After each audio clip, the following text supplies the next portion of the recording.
All right, I'm back with another Blu-ray DVD spotlight. Today, focusing on the 2019 era release of the John Landis classic, An American Werewolf in London. This is an awesome set. If you don't have it, like I said, released 2019, comes with a whole shit ton of stuff: commentaries, making ofs, behind the scenes, documentaries, everything you want, except sadly some type of soundtrack. But that's okay. I'm going to look past that. Lobby cards, my favorite 6 reprinted lobby cards.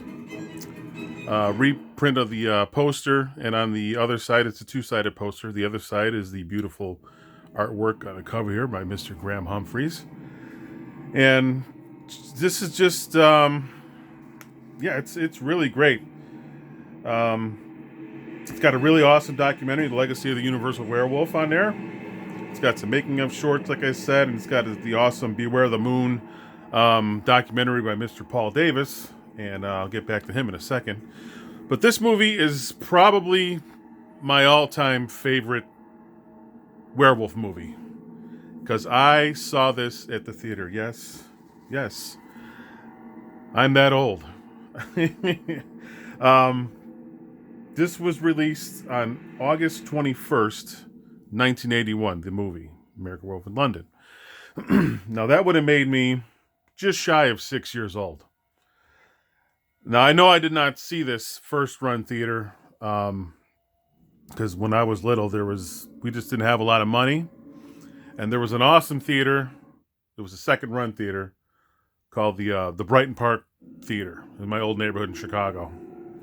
And they would show second-run movies. They would show a lot of horror, actually. I saw a lot of horror movies in the 80s at that theater. It was one screen, and they showed 2 movies, and usually they changed it every Friday. They would change the movies, probably so they wouldn't get too far behind, because it would be about 3, 4, 5, maybe even 6 months before they would get it since its release. So from 80 to probably 87 when we moved, I saw a ton of movies, ton of horror movies. I saw this. I saw Return of the Jedi, Indiana Jones, Beverly Hills Cop, Happy Birthday to Me. I mean, just some weird movies. There were some good ones though that they showed. I'm pretty sure I saw Extra and Curtains there, because I saw a picture of those 2 movies on the marquee, and I think I saw that. I'm not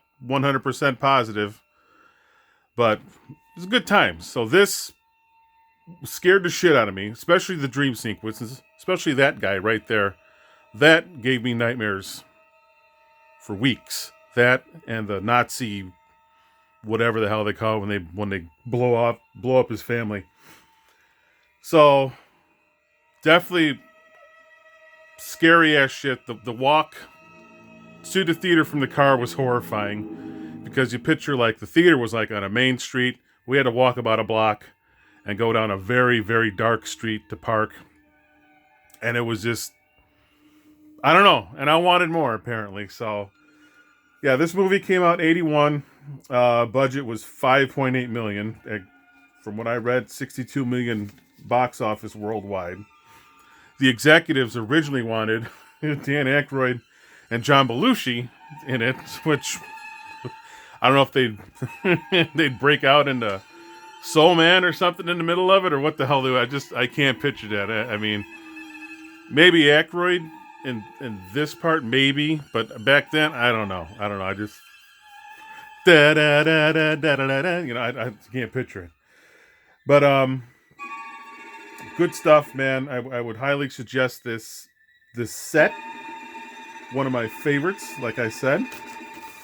I guess John Landis' only regret was really having too long of a transformation sequence, which, I don't know. You can never have too much of that sequence, because it was awesome. It was awesome to me. Set also comes with a nice little, booklet, like they like to do in Arrowland, with some pictures and tidbits and good stuff like that. I was lucky enough to meet David Naughton last year, 2 years ago. Cool guy, real nice guy.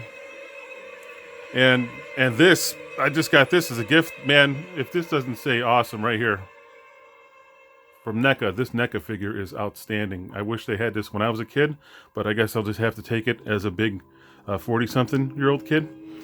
And if you're looking for a little bit more, this book came out from Paul Davis based on his documentary that is on this set called Beware the Moon, Story of American Werewolf in London. It's more of the same. It's pictures, tidbits, all kinds of cool stuff in there.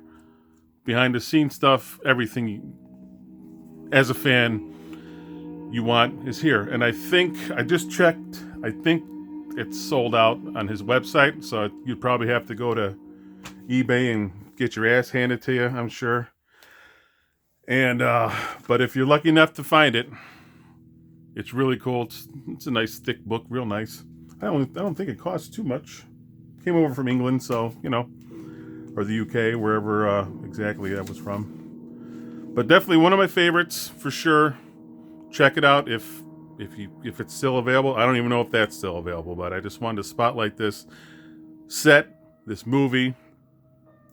I mean, that's all I would talk about when I was a kid, was this movie. Because they had Howling, and they also had Wolfen was out around the same time. Those pale in comparison to The Master, in my opinion. So check it out. DVD Spotlight, Blu-ray Spotlight number, whatever the hell. Arrow release. American Werewolf in London from 1991. Beautiful. Do it. Live it. Learn it. Know it. And as always, long live horror and metal. Thank you.